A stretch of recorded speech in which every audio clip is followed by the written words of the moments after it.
Hello guys, good morning. জানি গরমে সবাই খুব একটা ভালো নেই, তবু ভালো থাকার জন্য আর পেট ঠান্ডা রাখার জন্য তোমরা নিশ্চয়ই যে যেরকম পারো একটু গরম লাগলে একটু শরবত খেতে ইচ্ছা করলে তোমরা শরবত খাও। তো আগেকার দিনে দেখো চিনিটা শরীরের জন্য ভালো না, যার জন্য সুগার হয়।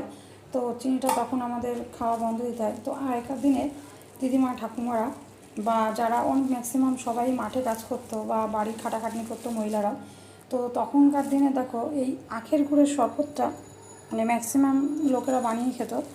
তো তার জন্য আমি অন্তত এই গরমকালে একটু আখের গুড়ের শরবত খাইতে আমার পেটটা ভালো ঠান্ডা থাকে, বেশ ভালোও লাগে আখের গুড়ের শরবতটার জন্য।